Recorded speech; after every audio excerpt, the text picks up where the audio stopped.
So I work with many people who've been diagnosed with Hashimoto's autoimmune thyroid disease, and I also have this disorder. In this video, I'm going to give you the strategies that I personally put in place in my own life from a functional medicine standpoint, so you can see how I do it, and hopefully it can help you. And we're going to get started right now.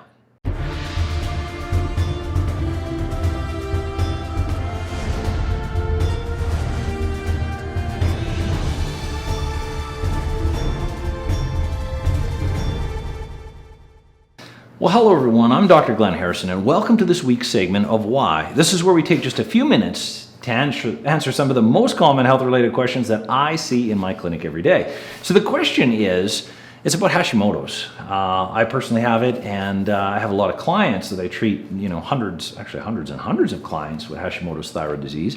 So a lot of times they ask me, what do I do? What is my strategies? So a little disclaimer about this. Autoimmunity and Hashimoto's is extremely complex.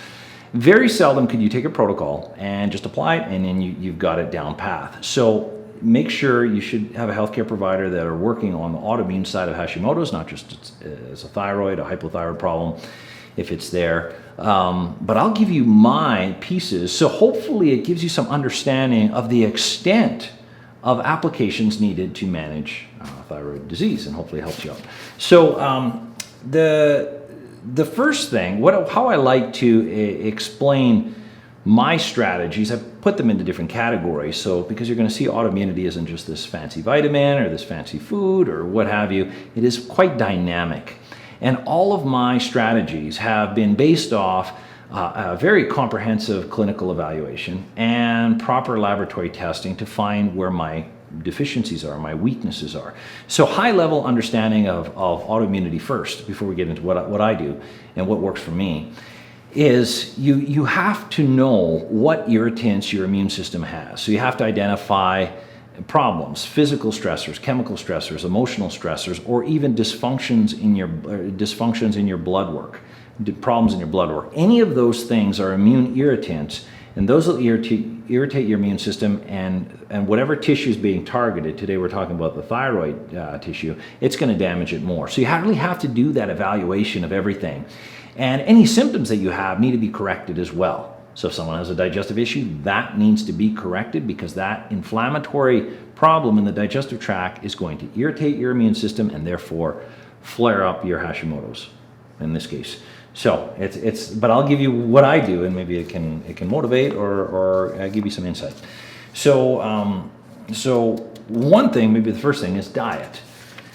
So dietary strategies that I have to follow more of an elimination. So I learned what I needed through elimination strategies, dietary elimination and reintroduction, and I've also learned it with food sensitivities and chemical sensitivities to find out what my problems are, as well as what a symptom is. So what I do, part of my elimination is all grains, all dairy, and all soy. That's a pretty tall marker. I can handle a little bit of rice, maybe once a month, maybe twice a month, depending on how I'm doing. So there's a diet that I follow for Hashimoto's, okay? Not necessarily it's yours. Again, this is clinical workup to figure it out for myself. Okay, so that's one thing. And then there's the lifestyle pieces. So lifestyle is big. It's really, really big, and it's personal for the individual. That's why when I'm working with someone, we've got to know what's going on in their world. This is just kind of my world, okay? So things that I've noticed to keep my thyroid healthy and functioning, regardless of having Hashimoto's. So here's another thing that you should know. If you know you have Hashimoto's, you should know what stage you're in. Stage 1, stage 2, stage 3. I'm going to put a link below. I've talked a great deal about Hashimoto's clinical applications with a really thorough understanding, and I talk about the different stages of Hashimoto's. I'm in stage 1, so my applications and interventions and lifestyle pieces might be different than yours if you're in stage 2 or 3, okay? And whatever stage you're in, you want to not advance to the next stage, right? You want to stay in the earliest stage, like where I am, as of now. So diet, I talked about the avoidances of food and how I found those out.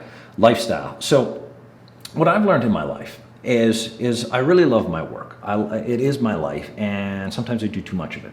So I find that I need at least one full day a week to not be working. I need to put it on the calendar. There can't be anything on it. There can't be any stress response going on. And if I can do that one day a week, I'm usually pretty good to keep stress levels down. Because remember, a physical stress, a chemical stress, or an emotional stress, those are all immune irritants. So by taking one day off a week for myself, that helps keep at least some emotional stress down and helps out with my autoimmune management strategy. So I have to take one day off a week. I'm not always successful, but most times I am. Another thing that I've learned with pretty well everybody, including myself, is sleep is critical.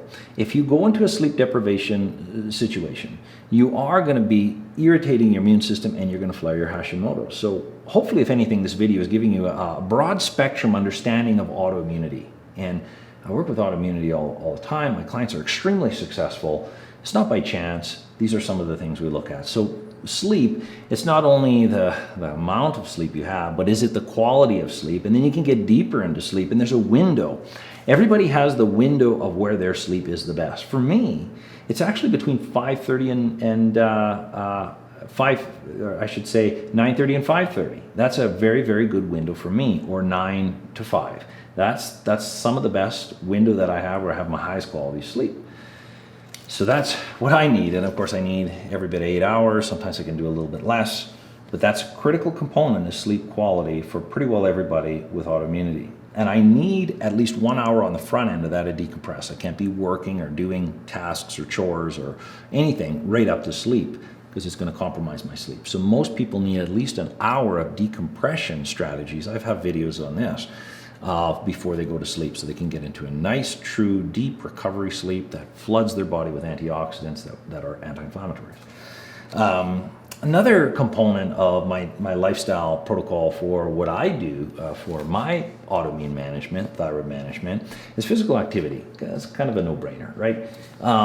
Physical activity, I can't get in all the benefits of it, but you can work out too much and you can work out too little, and then you can do nothing, and then that causes problems as well. So for me, I find out if I go for a half-hour walk a day with my dog, that relaxes me, decompresses me, helps with my sleep at the end of the day.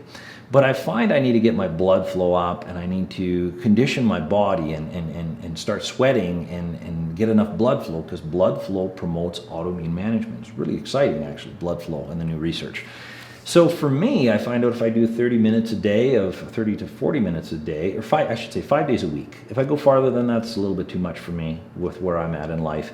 So 30 to 45 minutes, 5 days a week is about enough. But I don't go for very long. I focus on intensity and resistance training. Again, this could be different for you, but I just want you to know all the pieces of this.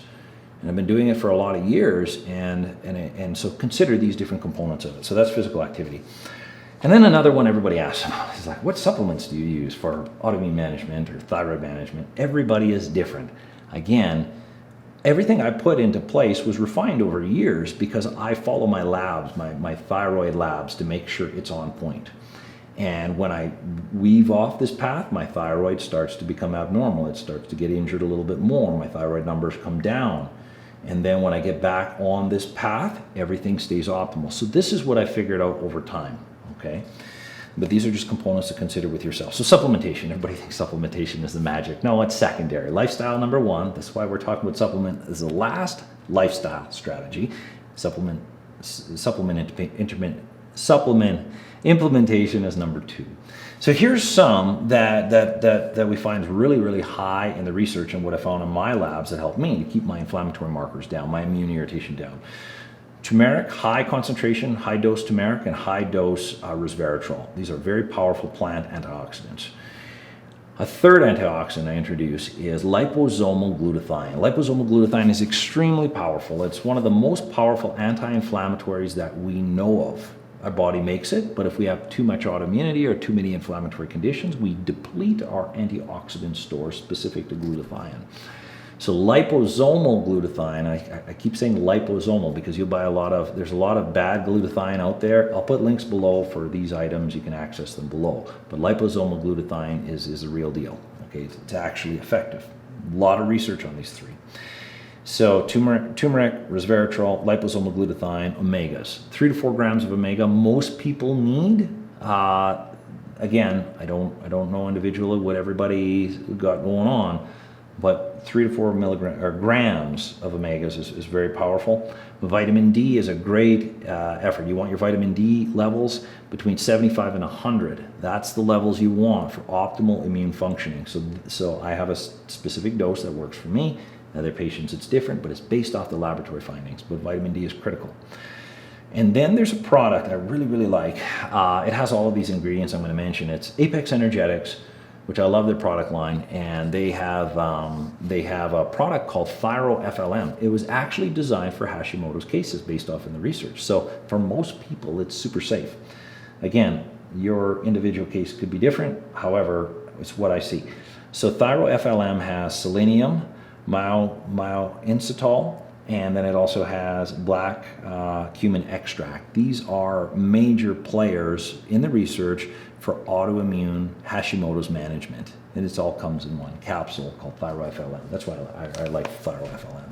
So to recap, because everybody wants to know what supplements: turmeric, resveratrol, liposomal glutathione, omegas, vitamin D, and Thyroid FLM, and the ingredients in the Thyroid FLM. So those are the lifestyle strategies. But again, autoimmune management has to consider all things in life, not just supplements, not just diet, not just stress management strategies, but kind of all of these. Other people can have other things, but hopefully this gives you some insight of the broad spectrum Hashimoto's management, because I always get it. And this is from a functional medicine standpoint. Of course, depending on what stage of Hashimoto's you're in, stage 1, stage 2, stage 3, you can click the link below. I have a big Hashimoto's video, and you can learn what stage 1, stage 2, stage 3 is, and you can determine what yours is if you have some labs done. You'll also know what labs you need to do and all of that to figure out where you are. But remember, with autoimmunity, if you have one autoimmunity, there's a 50 to 60% likelihood you have another one. And if you don't manage this autoimmunity properly, chances are it can turn on others. So you want to take care of yourself, live independently, live healthy, and put this behind you so you don't need to think of it again. So with that being said, I'm Dr. Glenn Harrison, and if you need help in this regard and looking for another approach, a different approach, you can click the link below. You can schedule a free 15-minute conversation with myself where we can discuss your case. I'll see if I can help. If I can help, we'll jump into it. If I feel somebody else would be better to help, I can refer you accordingly. So with that being said, I'm Dr. Glenn Harrison. I look forward to talking to you next day where we're going to answer the why to another health-related question. Have a great day.